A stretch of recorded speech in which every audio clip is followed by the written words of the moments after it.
rendons gloire le Tout-Puissant. Nous te rendons gloire, immortel Dieu. Nous te rendons gloire, le puissant vainqueur. Le Dieu de notre existence, Seigneur. Reçois la gloire qui t'est due ce matin. Reçois notre adoration. Reçois nos louanges. Alléluia. Alléluia. Jésus, Jésus, Jésus. Jésus. Yamashenda rada ramusa yamanaye. Yandelebo sakara baba shara. Alléluia. Commence à dire encore merci à Dieu pour ce moment merveilleux qu'il nous donne pour écouter sa parole. L'abbé déclare, ils seront tous enseignés de Dieu.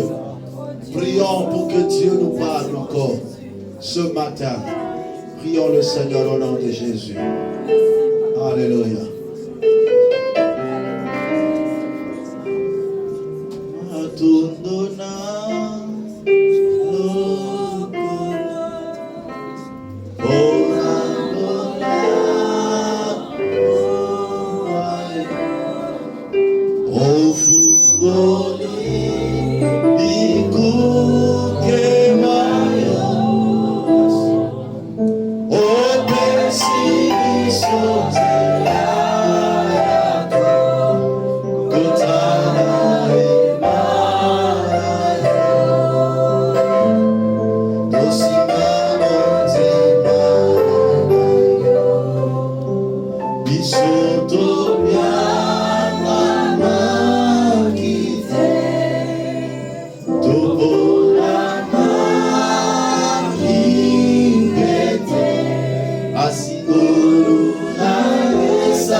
Auprès de toi, nous avons la vie, le mouvement et l'être.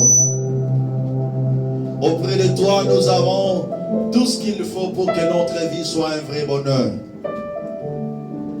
Nous élèvons encore une fois ton nom parmi nous, Seigneur.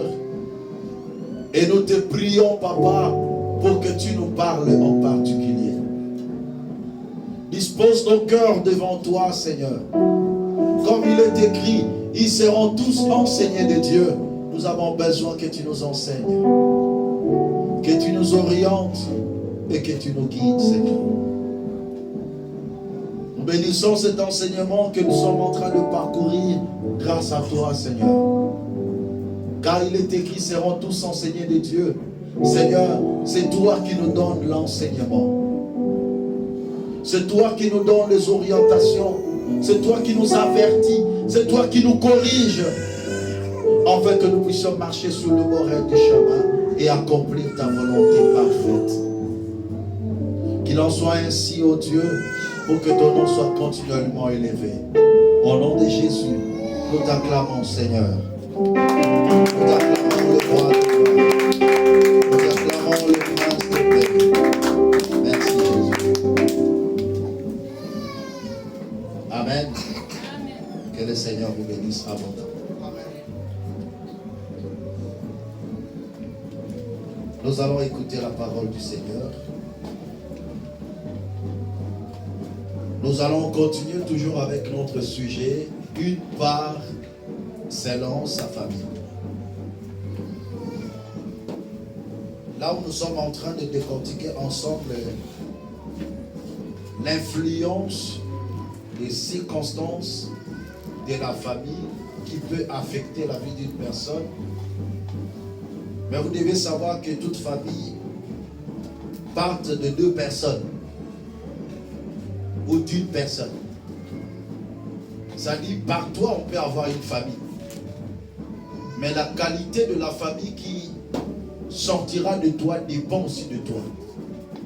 De la même manière, comme aussi ta vie dépendait aussi de la famille d'où tu es sorti. Mais ce qu'il faut savoir, lorsque nous donnons ces enseignements, c'est pour l'ouverture de l'esprit, afin que chacun de nous commence une génération pure, partant de lui-même. Parce que vous devez savoir, lorsque nous venons en Christ, Jean chapitre 1er, versets 12 à 13 s'accomplit. Où la Bible dit, mais à tous ceux qui l'ont reçu, en ceux qui croient en son nom, et leur donne le pouvoir de devenir enfants de Dieu, lesquels sont nés non du sang, ni de la volonté de la chair, ni de la volonté de l'homme, mais de Dieu. Donc ça dit, lorsque quelqu'un est en Christ, il n'est plus né selon le sang. Or que le sang qui était impur autrefois, sa vie ne dépend plus de ce sang-là. Alors si aujourd'hui nous parlons de l'influence de la famille, c'est pour te révéler que de la même manière que toi tu as brisé ce lien générationnel, parce que ton sang a été purifié, par toi maintenant une nouvelle génération doit commencer. D'où tu n'as plus droit à l'erreur. C'est ce qu'il faut comprendre. Tu n'as plus droit à l'erreur. Tu dois conserver ton sang pur afin de léguer à une nouvelle génération un sang qui serait pur. Ça dit tes enfants, les fils de tes enfants, tes arrière-petits-fils, ou jusqu'à la 1000e génération, comme la Bible dit. La malédiction s'arrête à la 4e génération, mais la bénédiction peut s'étendre jusqu'à 1000e génération. Donc je veux cependant, au travers de cet enseignement, que par toi, une nouvelle race, une nouvelle génération pure puisse commencer et continuer jusqu'à la 1000e génération. Alléluia. Voilà pourquoi nous donnons cet enseignement. Nous avions pris l'exemple d'Abraham.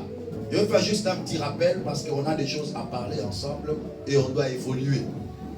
Nous avions vu l'exemple d'Abraham dans Hébreux chapitre 7. Si vous réalisez encore ce texte, ça va vous amener à comprendre que Abraham, lorsqu'il a rencontré Melchisedec, dans le parcours de sa vie, il lui donna la dîme de tout. Et dans Hébreux, la Bible nous dit que cette dîme qu'Abraham a donnée, il a rendu la bénédiction à sa descendance. Et jusque même à la 4e génération, on nous parle d'un enfant appelé Lévi. La Bible déclare, Lévi a eu l'autorisation de percevoir la dîme parce que lui-même l'avait payé par Abraham. Donc, quand Abraham a payé la dîme, même sa génération bénéficie de l'acte qu'il a posé. Ainsi, nous avions dit que chacun de nous reçoit la part selon sa famille. Tu reçois la part de la bénédiction selon ta famille. De la même manière aussi, tu reçois la part de la malédiction selon aussi ta famille. Donc, si ta famille a été bénie, toi, tu reçois la part de cette bénédiction. De la même manière, si ta famille a été maudite, toi aussi, tu reçois la part. Mais qu'est-ce que nous devons faire? nous cherchons à avoir une famille pure. Partons de nous. Donc même si nos parents n'ont pas été purs, mais nous, parce que nous croyons au Seigneur Jésus-Christ, nous commençons une génération pure. Ainsi, nos enfants, nos arrière-petits-fils vont recevoir la part selon la bénédiction qui descend par nous. Alléluia.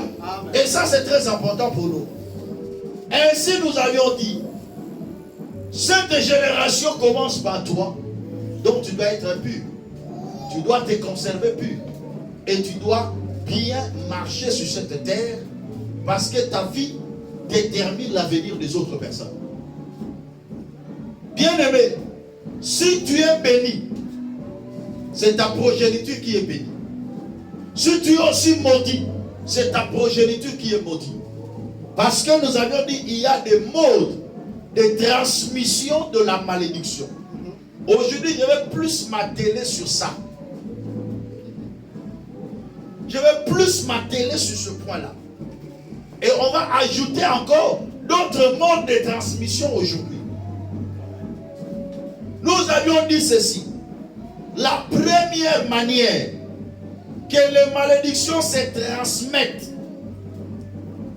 c'est au travers de père en fils. Ou de mère en fils ou en fille. Ça dépend. Donc ça dit des parents aux enfants. Bref. La malédiction ou la bénédiction qui pèse sur le parent descend sur les enfants à cause de lien de sang. Cela est justifié par le lien de sang. Va nous aider. Exode 20, verset 5. Parce qu'aujourd'hui, je commence à entrer maintenant en profondeur de chaque point. Et on va ajouter d'autres points. Exode chapitre 20, le verset 5. Que dit le Sainte Écriture? Exode 20, verset 5. Ne te mets pas à genoux devant ces dieux, ne les adore pas. En effet, le Seigneur ton Dieu, c'est moi, et je suis un Dieu exigeant. Je punis la faute de ceux qui me détestent. Je punis aussi leurs enfants jusqu'à la 3e ou la 4e génération. Je punis aussi leurs enfants. Ceux qui se prosternent devant des statues, qui font l'idolâtrie, parce qu'ils ont commis l'acte abominable devant l'Éternel. Dieu punit leurs iniquités sur leurs enfants jusqu'à la 3e et à la 4e génération. Donc ça dit, lorsque je donne naissance à un enfant, si moi je suis maudit parce que j'ai commis des abominations devant l'Éternel, bien sûr, je répercute cette malédiction sur mon enfant. Pourquoi? Parce que l'enfant porte mon sang. En d'autres termes, lorsque nous donnons naissance à un enfant, nous disons quoi? C'est mon sang. De la même manière que je dis c'est mon sang, je peux aussi dire c'est le reflet de ma vie, le reflet de ma malédiction ou le reflet de ma bénédiction. Mais en ce qui concerne la bénédiction, il dit quoi? Lorsqu'il maudit jusqu'à la 1e, à la 3e et à la 4e génération, mais il bénit aussi. Il n'y a pas seulement la malédiction qui est transgénérationnelle, il y a aussi la bénédiction qui est transgénérationnelle. Allez-y. Mais je montre ma bonté pendant des milliers de générations à ceux qui m'aiment et qui obéissent à mes commandements. Ceux qui m'aiment, je montre ma bonté jusqu'à leur 1000e génération.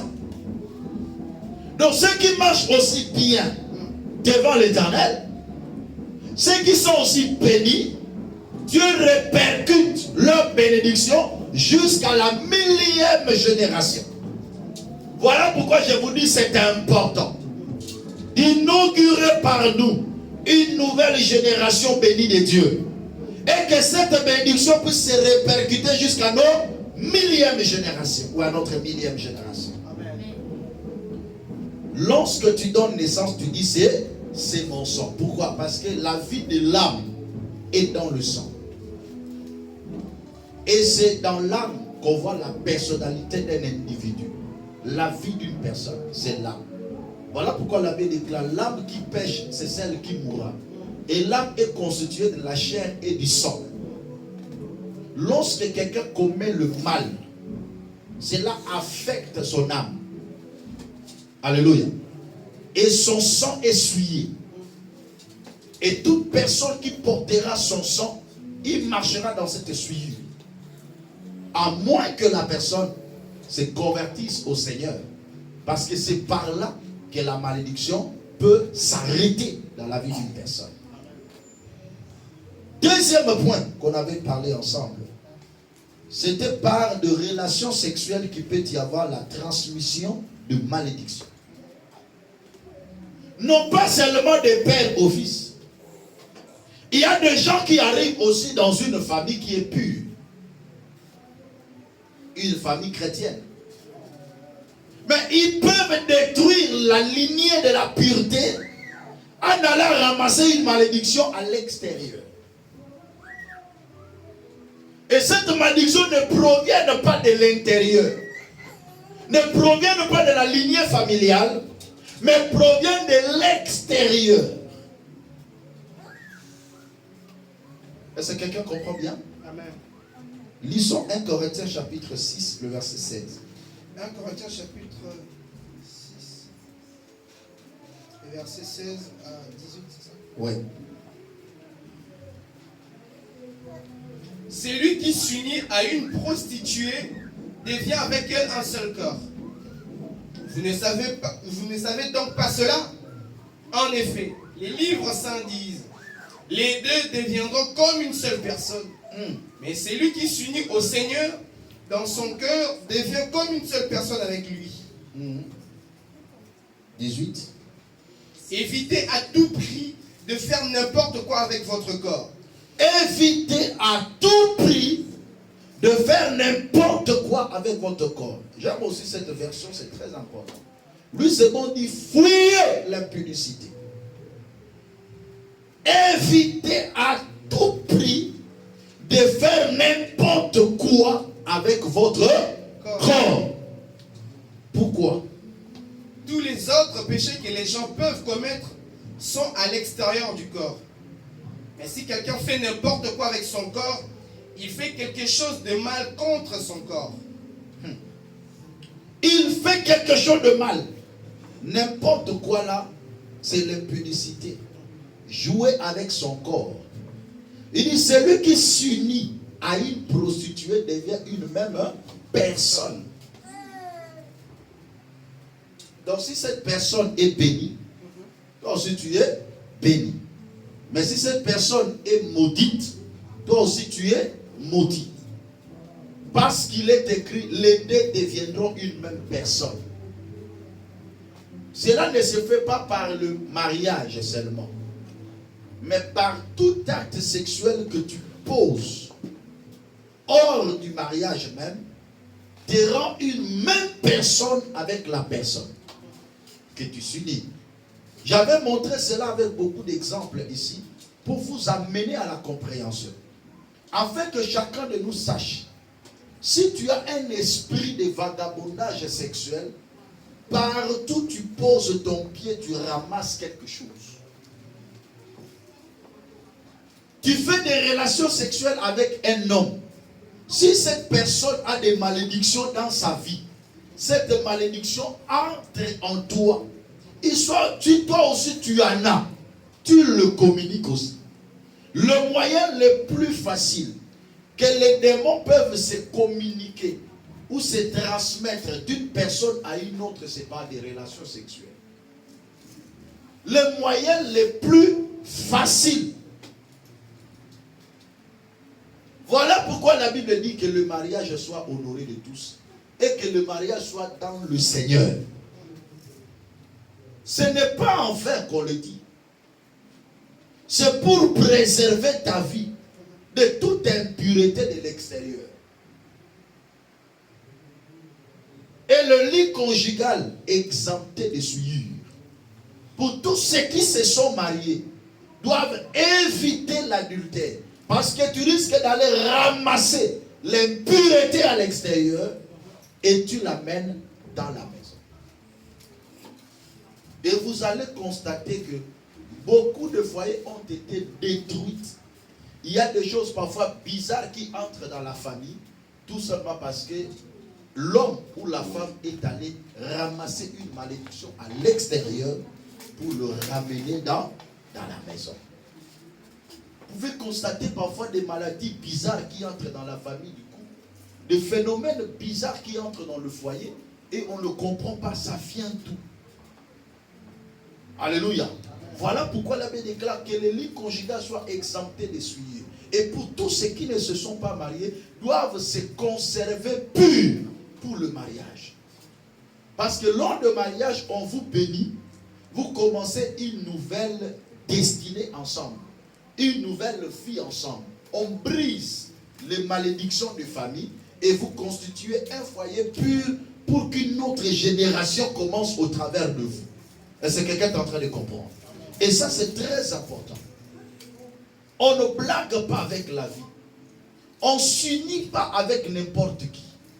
Il faut voir la personne avec qui tu vas s'unir. Même dans le domaine de mariage, il faut savoir choisir. Ça, c'est très important. Une personne peut détruire la vie d'une autre personne. Par le rapport sexuel, un moyen plus facile où les démons se transmettent. Le problème, c'est quoi? Le problème est que, comme on ne maîtrise pas le parcours de la vie d'une personne avec qui on s'unit, c'est ça là où il y a des dangers. Une autre personne qui a parcouru sa vie dans une vie de désordre, il vient maintenant atterrir sur toi. Tout ce qu'il a eu à ramasser, c'est sur toi qu'il va déposer. C'est plus simple que ça. C'est plus simple que ça.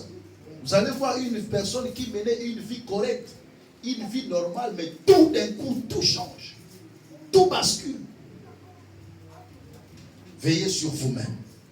Alléluia. Amen. Dans le rapport sexuel, il y a contact de sang. Il y a l'union de deux personnes. Faites très attention. Faites très, très attention. Troisième point, nous allions parler de la fréquentation. Pourquoi nous allons parler de la fréquentation? Parce qu'il y a une loi de l'influence qui existe. Les malédictions ou les démons peuvent se transmettre d'une personne à une autre personne aussi par la fréquentation. On va relire le verset. Proverbe chapitre 13, le verset 20. Dis-moi celui que tu fréquentes, je te dirai qui tu es. Tout homme est le reflet de sa fréquentation. Proverbe 13, verset 20. Si tu vas avec les sages, tu deviendras sage. Si tu fréquentes les sots, tu auras des ennuis.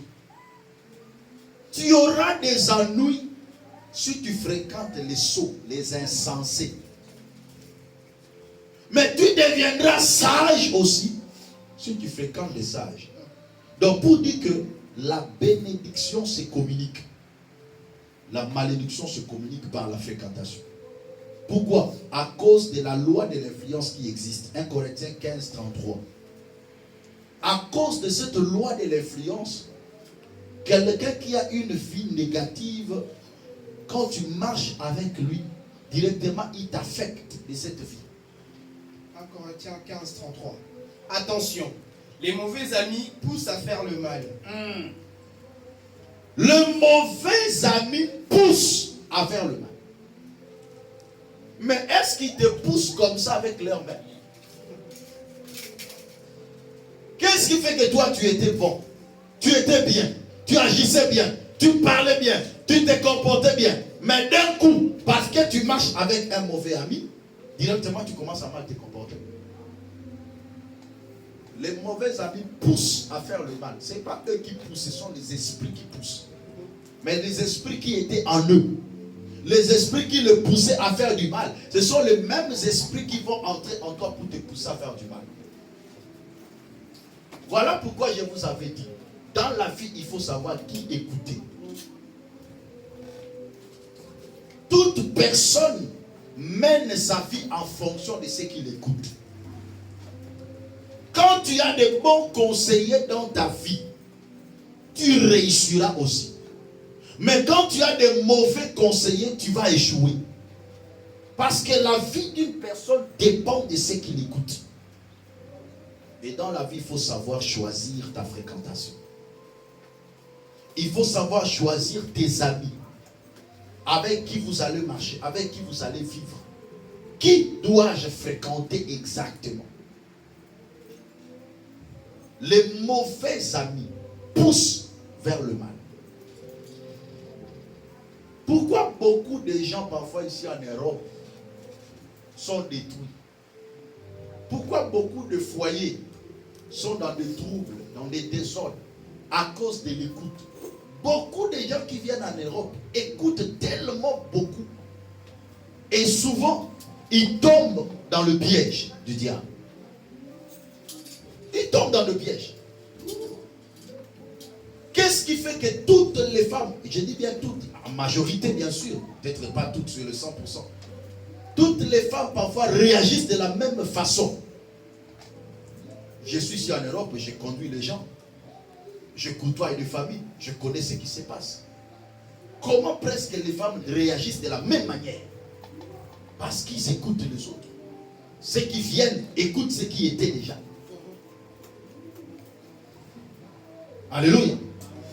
Et vous allez sentir que presque dans chaque famille, il y a, c'est comme le même système de gestion parfois financière.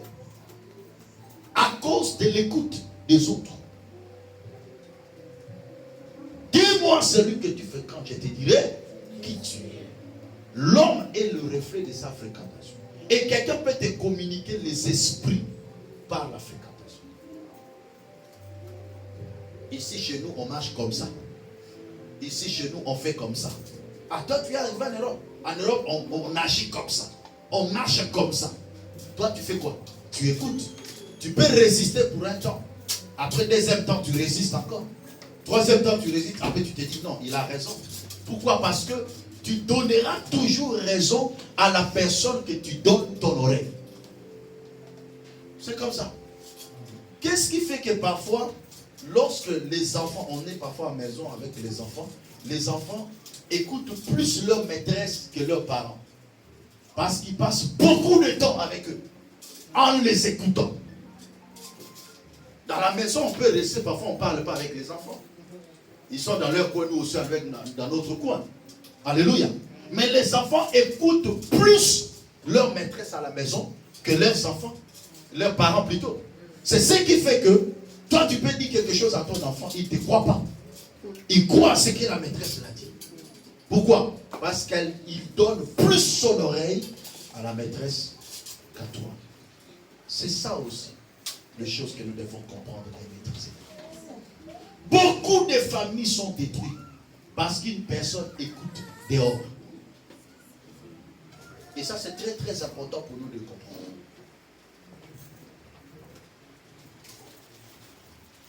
Quatrième mode de transmission des esprits. Tu peux ramasser des démons, des esprits, des malédictions à l'extérieur, hors de ta famille. Et tu inaugures une génération impure. De la même manière aussi, tu peux prendre à l'extérieur de bonnes choses, ça contribue à ta bénédiction et tu inaugures une nouvelle génération bénie de Dieu. La lecture. La lecture. Par la lecture, écoutez-moi bien, la lecture est notre quatrième mode de transmission des démons, des esprits ou des malédictions. Suivez-moi très bien. Quatrième mode de transmission aussi de bénédiction de Dieu. Rien que par la lecture. Pourquoi? Je vais donner d'abord des raisons avant de donner des versets. Lisez d'abord, lisez, c'est important. 2 Timothée 3, versets 16 à 17. 2 Timothée, chapitre 3, versets 16 à 17. 2 Timothée 3, 16 à 17. Tous les livres saints ont été écrits avec l'aide de Dieu. Ils sont utiles pour enseigner la vérité. Doucement. Tous les livres saints ont été écrits avec l'aide de qui? de Dieu. Conséquence. Ils sont utiles pour enseigner la vérité. Ils sont utiles pour enseigner la vérité. Pour persuader. Pour persuader. Pour corriger les erreurs. Pour corriger les erreurs. Pour former une vie juste. Pour former une vie juste. Le verset 17. Grâce au livre saint. Grâce au livre saint.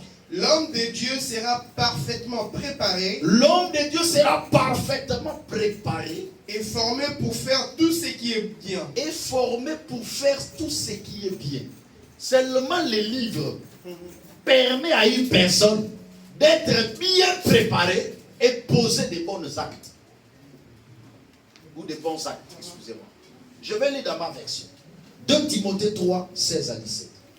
Toute écriture est inspirée de Dieu et utile pour enseigner, pour convaincre, pour corriger, pour instruire dans la justice, afin que l'homme de Dieu soit accompli et propre à toute bonne œuvre. L'écriture, la Bible, rend l'homme capable et utile de faire de bonnes œuvres. Mais comment l'écriture fait changer la vie d'une personne? Avec la lecture, la vie des gens change. Donc pour dire que dans la lecture, l'esprit qui a inspiré la lecture, j'entre en contact avec lui. Toute écriture est inspirée de qui? De Dieu.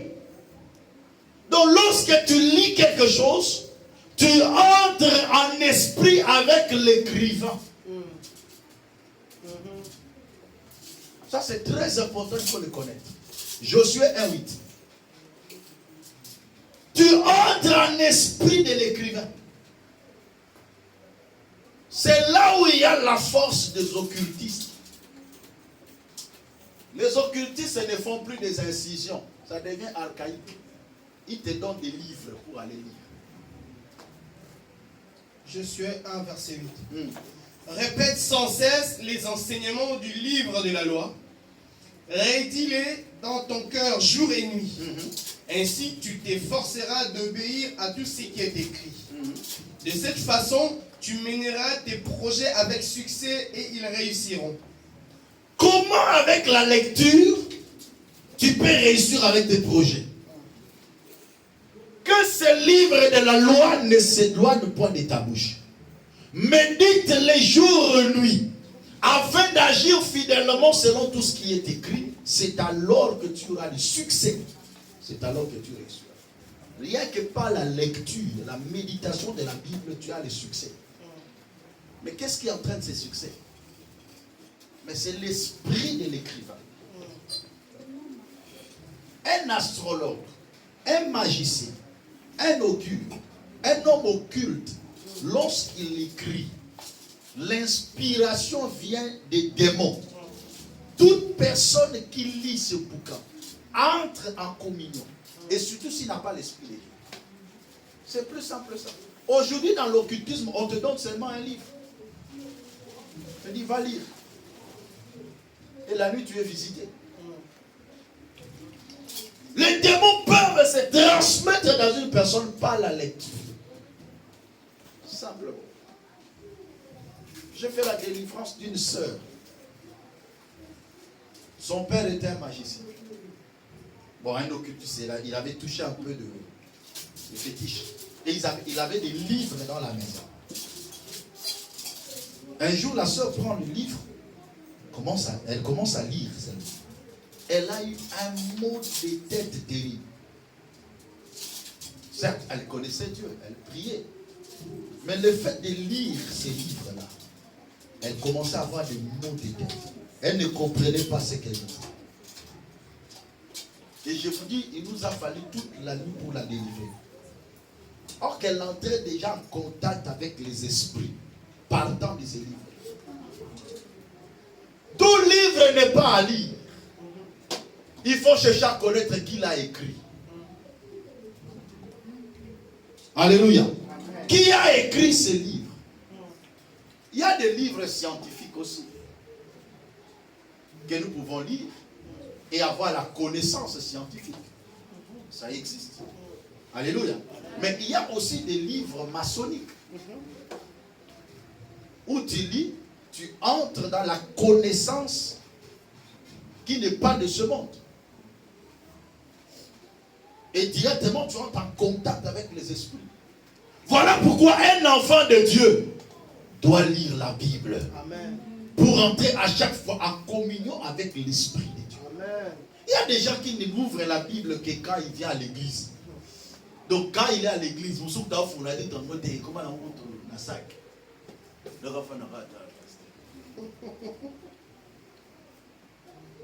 La Bible, tu dois le lire tout le jour. Que ce livre de la loi ne s'éloigne pas de ta bouche. Médite les jours et nuits. Une heure là que tu passes sur le téléphone, Facebook, YouTube, TikTok, Instagram,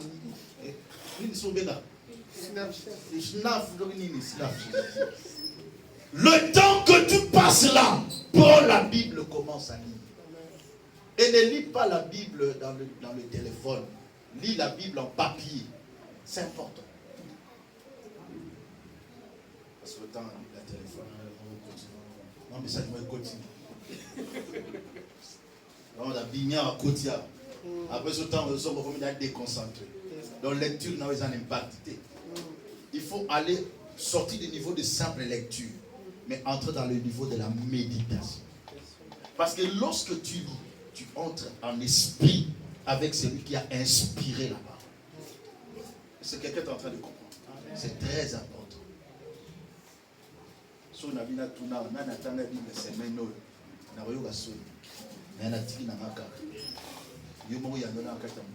Qui a lu la Bible cette semaine? Depuis le lundi jusqu'à aujourd'hui, matin, qui a ouvert sa Bible pour lire? Ne répondez pas. Répondez dans votre cœur. Alléluia. Nous avons le temps pour aller au travail. Nous avons le temps de se préparer. Nous avons le temps de manger. Chacun a du temps pour faire tout. Et on a du temps pour ouvrir la Bible. Même pendant 1 heure, même pendant 30 minutes. Lis la Bible. Médite. On a en église, la Bible est propre. Tu dis, la Bible, ça combien de temps? 2 ans. Mais elle est propre. Oui, il faut m'amarrer dans l'église. Alléluia. Amen. Alléluia. Amen. Attends, je vais te choquer encore davantage. La lecture.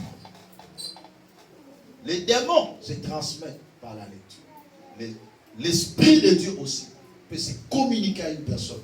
Au travers de quoi? De la lecture. Dieu peut te révéler des choses. Tu entres dans l'Esprit de Dieu. Tu peux réussir dans plusieurs choses au travers de la Bible. Prends le temps. Moi, j'ai connu des gens, entre guillemets, mais le fait d'attendre la Bible, je vous dis la vérité. J'ai connu des hommes de Dieu qui n'ont pas étudié ou qui n'ont pas assez étudié. Mais le fait de beaucoup lire la Bible, sont devenus intelligents. Je vous dis la vérité. Ils sont devenus intelligents. Le fait de lire beaucoup la Bible, de prêcher la Bible, de lire la Bible, de prêcher, tu sens vraiment que même la façon de réfléchir de quelqu'un change. Bible aux hommes, il ne faut pas négliger ça. La lecture, saisissez bien, il ne faut pas lire n'importe quoi. Si tu dois lire, lis des bouquins, des livres, des gens que tu connais. Alléluia. Des gens que tu connais leur état d'âme. Je sais que dans le domaine de la science, beaucoup de gens qui ont écrit sont plus dans ce domaine-là, de francs-maçons, tout ça. Mais il y a des choses qu'ils ont écrites pour la science, la nature, mais il y a d'autres aussi écrits pour l'initiation. Donc, avant de lire, tu dois savoir qu'est-ce que je suis en train de lire. Est-ce que quelqu'un est en train de comprendre? C'est très important. 5e mode de transmission des esprits. Suivez très bien. Suivez-moi très bien. On appelle cela le voyeurisme. Le voyeurisme provient de la convoitise des cieux. Il y a beaucoup de gens qui ne savent pas discipliner leurs yeux et ramassent des malédictions sur leur parcours. Suivez-moi bien ce que je veux dire. Le voyeurisme, c'est quoi? Bref, c'est un second regard. Premier regard, quand on regarde, on peut dire c'est par inadvertance. C'était pas calculé. Mais lorsque on regarde, là ça devient suspect. Là ça attire l'attention de la personne. Mais le voyeurisme c'est plus que ça. Le voyeurisme c'est le fait maintenant d'incuber dans son esprit ce qu'on a vu. Et on commence à le représenter sous forme d'une image. Et souvent ici, je veux parler en termes d'hommes et de femmes. Matthieu chapitre 5, versets 27 à 29. Comment le voyeurisme peut être le mode de transmission de malédiction dans la vie d'une personne? Matthieu 5, 27 à 29. Quand tu es encore sur la route du tribunal avec ton adversaire, mets-toi vite d'accord avec lui. Sinon, il va te livrer au juge. Le juge va te livrer à la police et on va te jeter en prison. Je te le dis, c'est la vérité. Tu ne sortiras pas de là si tu ne payes pas tout l'argent que tu dois. Vous avez appris qu'on a dit à nos ancêtres, ne commets pas d'adultère. Mais moi, je vous dis, c'est lui qui regarde. S'il vous plaît. Prenez 27 à 29, c'est ce que je dis. À 27 ans. Vous avez dit 25. Voilà. Donc 27 à 29. Allez-y. Vous avez appris qu'on a dit à nos ancêtres, ne commets pas d'adultère. Mais moi, je vous dis. Écoutez bien. C'est lui qui regarde la femme d'un autre avec envie. Celui-là, dans son cœur, a déjà couché avec cette personne. Si ton œil droit te fait tomber dans le péché, arrache-le et jette-le loin de toi. Pour toi, il vaut mieux perdre une seule partie de son corps. C'est mieux que de garder ton corps tout entier et d'être jeté dans les lieux de souffrance. Amen. Amen. Vous avez appris que tu ne commettras point d'adultère. Mais moi, je vous dis, quiconque regarde une femme pour la convoiter a déjà commis un adultère avec elle. Français, on les a bien cassés. Alors, il a déjà couché avec elle. Quiconque regarde une femme avec l'intention de convoiter a déjà couché avec elle. Allez-y comprendre. Aujourd'hui, les forces du mal, tu sais, ces choses ne sont pas seulement des hommes envers des femmes, mais il y a aussi des femmes envers des hommes. Donc ces choses arrivent. Suivez-moi très bien et je vais vous parler des conséquences graves. Le voyeurisme. Je commence avec des hommes. Quand un homme regarde une femme avec l'intention de convoitise, la bien des cas, il a déjà couché avec elle. Pourquoi? Parce qu'en les regardant, tu vas incuber la femme dans ta tête. Il y a des gens qui déshabillent même des femmes dans leur esprit. Je vous dis la vérité. Il les déshabille déjà en esprit le fait de regarder la personne. La Bible déclare, tu as déjà commis l'adultère avec elle. Et le diable maintenant multiplie des stratégies pour que les gens tombent dans le voyeurisme en déshabillant la femme. Allez-y voir ici en été, on a souffert. Alléluia. Bien Bien-aimés dans le Seigneur, les enfants de Dieu doivent comprendre. Le Seigneur a dit, la chute viendra, mais malheur à celui qui sera l'occasion de chuter. Mais le diable, son objectif, c'est de déshabiller de femmes pour pousser les hommes dans le voyeurisme. Et de l'autre côté, déshabiller aussi des hommes pour pousser des femmes dans le... Vous croyez que les femmes aussi ne tombent pas en cela? Si.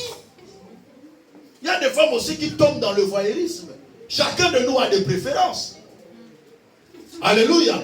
Tu regardes un homme, tu dis vraiment ça c'est mon goût. Tu déshabilles l'homme dans ton esprit. Et tu l'incubes dans ta tête. Tu les représentes déjà comme une image. Frère, ça existe ce que je suis en train de vous dire. Amen. Je ne le vante pas. Quand un homme regarde une femme pour le convoiter, il commet déjà l'adultère. Bien aimé, il faut savoir s'habiller. C'est très important. Voilà pourquoi Dieu dit pour une femme, je commence par la femme, il dit que la femme s'habille d'une manière décente, avec pudeur et modestie. C'est pour nous délivrer du péché des yeux. Alléluia. Amen. Et ce péché-là, ce voyeurisme engendre les maris d'ennemis, engendre les femmes d'ennemis. Tu as tellement regardé une personne, tu l'as incubé dans ton esprit. Parfois, tu n'as pas eu l'occasion de l'aborder, mais en rentrant dans la maison, tu commences à le songer. Marie de Noël a raté. Parce que ce sont des esprits qu'on l'invite par notre manière de se comporter. Par notre manière de se comporter. Même beaucoup d'adultères viennent par le voyeurisme. Tu regardes une personne. Ah, oh, moi c'est dans la zone. Oh, bah, dans la zone. C'est le voyeurisme.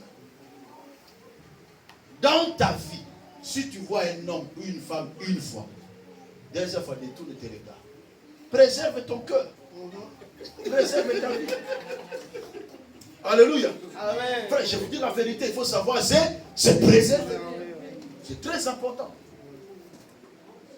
Tu crois que tous ceux qui sillonnent dans les avenues là, ce sont des hommes ordinaires ou des femmes ordinaires?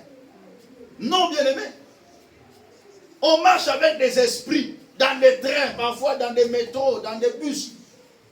Tu regardes la manière dont la personne s'est habillée, tu dis une personne qui a conscience ne peut pas s'habiller comme ça. Non. Il y a d'autres personnes, il faut la conscience. L'homme se dit,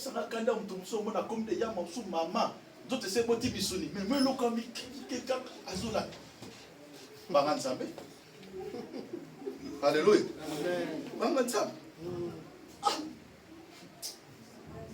Alléluia. Bien aimé, frère, quand tu vois comme ça, détourne tes regards, protège-toi. Il y a certaines choses, il faut fouiller. Dans la matière de l'impudicité, Dieu dit fouillez.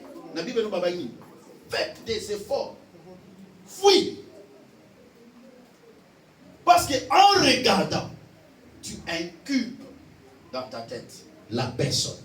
Tu la représentes sous forme d'une image. Tu peux m'en souvenir au lotaï. Il y aura son lotaï.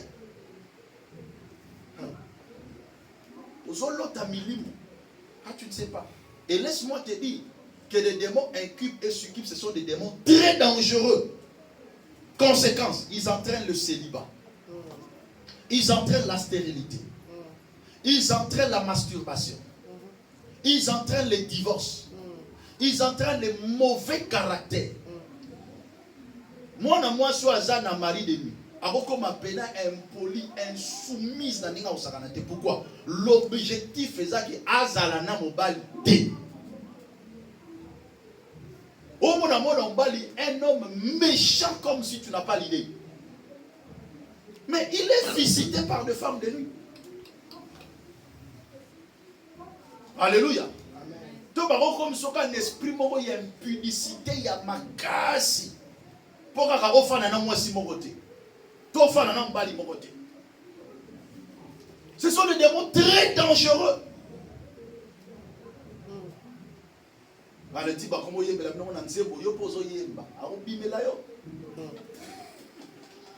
Alléluia. Yo sakana mari de lui, yo sakana femme de lui. Frère, il faut savoir se protéger. Il faut savoir se protéger. Le voyeurisme, c'est très démoniaque.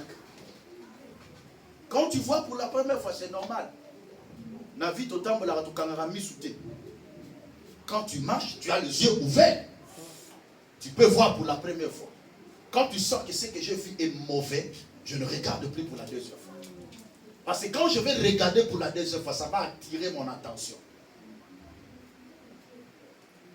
Voilà pourquoi je vous conseille, même ici à l'église, vous devez savoir comment vous habiller. D'une manière décente, avec pudeur et modestie. La pudeur, c'est le respect de ton corps.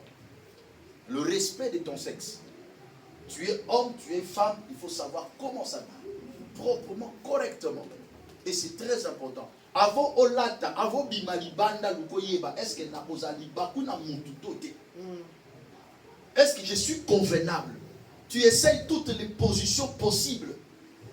Position s'accroupir, position debout, position penchée, parce que ça peut arriver. Pour ne pas indisposer les gens, être une occasion de chute pour d'autres personnes. Par exemple, nous sommes à la bien, mais pas ça au téléma. Bonsoir, mon ami. Et ça, c'est bien. Ça me dit, parle bien. Oui, on a dit là-bas, mon boye. Et ceux qui vont me dire, ah, pose un hôtel, et ça bien. Mais ça, bien, nous avons le hôtel là. Scandale. Non, il faut comprendre ça. Donc, avant de sortir, tu t'habilles, regarde-toi sur un miroir, fais toutes les positions possibles, que ça soit un souci pour que je ne sois pas une occasion de chute pour d'autres personnes. Parce que vouloir ou pas, lorsque nous sortons de chez nous, il y a des gens qui doivent nous regarder. Mais un enfant de Dieu ne se protège pas seulement lui-même, il protège aussi d'autres personnes. Moi-même, j'ai besoin de me protéger. Je ne peux pas être une occasion de chute pour d'autres personnes. Alléluia. Et je dois aussi protéger les autres. Alléluia. Ne crois pas que c'est un honneur. Ce n'est pas un honneur. Pour nous, les enfants de Dieu, ce n'est pas un honneur. Quand tu t'habilles mal, ce n'est pas un honneur. Mon frère, on n'a pas besoin de voir ta culotte. On n'en a pas besoin. On a besoin de voir un frère bien habillé proprement et puis c'est bon. Quand tu marches, tu n'indisposes personne. Vaut mieux s'habiller moins cher, mais s'habiller propre. Bien. Alléluia. Que de s'habiller trop cher, mais avec quoi? Avec n'importe quoi. Il ne faut pas être une occasion de chute. Et dans le voyeurisme, frère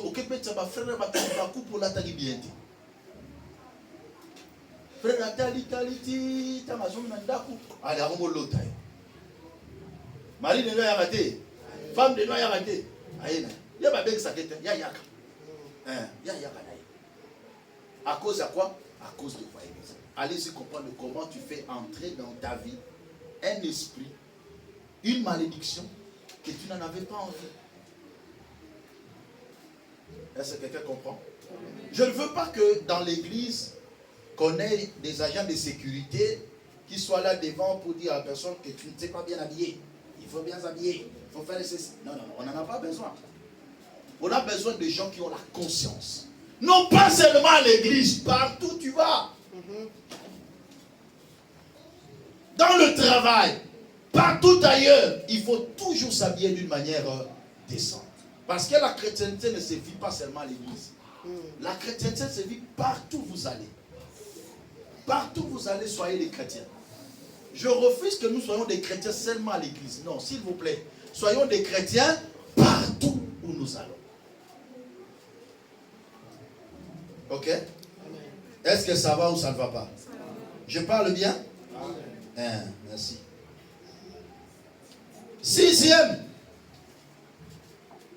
Par l'écoute, la musique.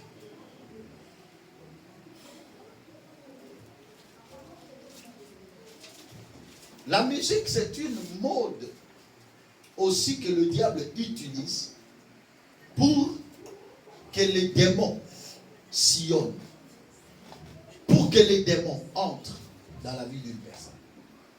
Et par la musique, l'Esprit de Dieu peut entrer dans la vie d'une personne. C'est là où je vais commencer le dimanche prochain. J'ai beaucoup de choses à dire là-dessus. Mais j'aimerais que vous puissiez savoir, en ce qui concerne la musique, un homme a été délivré parce qu'il écoutait la musique. Avec l'éclat, un jour, je vais vous donner le verset le dimanche prochain parce que c'est par là que je vais avancer. Aujourd'hui, je fais seulement un aperçu, je passe. Un homme, Saül, était accablé par les démons. Mais lorsque David chantait, les démons sortaient de son corps. Donc quelqu'un a eu la délivrance à cause de la musique. Et quelqu'un peut aussi être lié à cause de la musique. Pourquoi? C'est tout simplement, toute musique vient de quelque part. Toute musique vient de quelque part. Celui qui a inspiré la musique, le rythme, le son, la danse, vient de quelque part. Un enfant de Dieu ne peut pas chanter n'importe quoi. Alléluia. Ne peut pas chanter n'importe quoi. Tu sais, dans la musique mondaine, il y a des gens qui savent que ce que je suis en train de chanter, ce n'est pas bien. Mais il a la conscience bloquée par cet esprit-là qui le pousse à le chanter. Est-ce que quelqu'un comprend bien? Tu peux savoir que ce que je chante là, ce n'est pas correct. Ce n'est pas normal ce que je chante. Mais au moins tu le chantes. Si jusque-là, la musique mondaine te plaise, c'est parce que le Saint-Esprit n'a pas encore pris place dans ton cœur. Ça très bien. Si jusque-là, tu peux rester comme ça, la musique mondaine joue, tu te plais, tu sens un sentiment monter en toi, c'est que tu n'as pas encore le Saint-Esprit. Donc tu dois prier pour que Dieu te remplisse du Saint-Esprit. Nous tous, nous pouvons écouter la musique. Alléluia. Vous savez, même quand on était à Kinshasa, tu n'as même pas besoin de vouloir. Hein? Tu n'as même pas besoin de vouloir. Mais tu vas écouter. Parce que même dans ta maison, le son, il y a un bar à côté où on met le baffle dehors. Donc tu es obligé d'écouter. Et lorsque tu écoutes quelque chose, vouloir ou pas, tu connaîtras les paroles.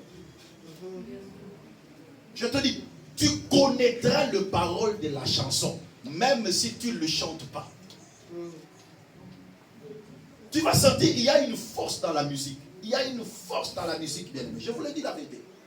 Il y a une puissance énorme dans la musique. À combien plus forte raison? Le fait seulement d'écouter, tu mémorises dans ton cœur les paroles, sans le vouloir. Vous n'avez jamais su ça?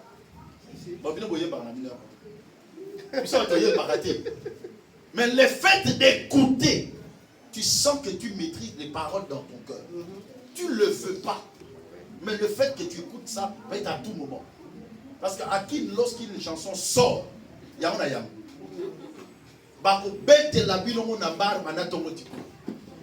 Mais toi, tu es là, tu écoutes. Qu'est-ce qui se passe? Tu maîtrises aussi des paroles sans le vouloir. Si quelqu'un qui ne veut pas, mais cette musique affecte son subconscient, à combien plus forte raison qu'une personne maintenant qui veut l'écouter? Ça bloque toute une vie. Alléluia. Parfois, quand vous écoutez, vous ne maîtrisez pas les paroles. Vous maîtrisez la littérature de la parole, mais pas la profondeur de la parole. Moi, je peux écouter une musique pour savoir quel est l'esprit qui se cache derrière les paroles qui sortent, afin d'aviser le peuple de Dieu. Je peux te dire, dans les musiques qui sont actuellement, voici telle musique, il y a une parole qui cache des mauvaises choses là-dedans. Mais toi, tu n'écoutes pas avec cet esprit-là. Toi, tu écoutes parce que tu sens les sentiments. Et tu as ces sentiments parce que tu n'as pas le Saint-Esprit. C'est parce que tu n'as pas le Saint-Esprit en toi. Parce que l'Esprit de Dieu nous permet de se soumettre à Dieu. Et l'Esprit de Dieu nous pousse à aimer ce qui vient de Dieu. Mais quand quelqu'un aime ce qui vient du diable, il faut voir. Il faut voir ça. Bien aimé, dans la musique mondaine, dans la plupart des musiques mondaines, il y a des démons, il y a des esprits.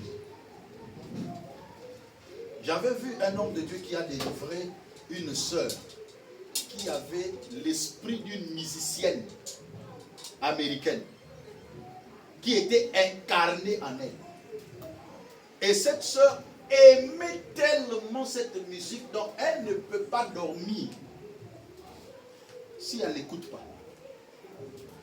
Elle avait dans sa chambre une grande photo de cette musicienne. Or que les démons, les esprits, je ne peux pas citer le nom parce que je suis en train de passer en direct, je ne peux pas citer le nom de la musicienne, mais l'esprit de cette musicienne était incarné en elle. Et le jour de la délivrance, c'est la voix de cette musicienne qui parlait. Mais ce n'est pas la musicienne, ce sont des démons, ce sont des esprits qu'elle a ramassés à cause de quoi? À cause de la musique. À cause de la musique. Tu peux bloquer toute une vie. Tu peux rater le ciel à cause de la musique. Tu peux faire entrer dans ta vie les esprits à cause de la musique. Et vous sentez que tous ceux qui écoutent la musique mondaine ont tendance à la prostitution, ont tendance à la débauche, ont tendance à l'impudicité. Comment les musiques sont plus orientées sur l'impudicité?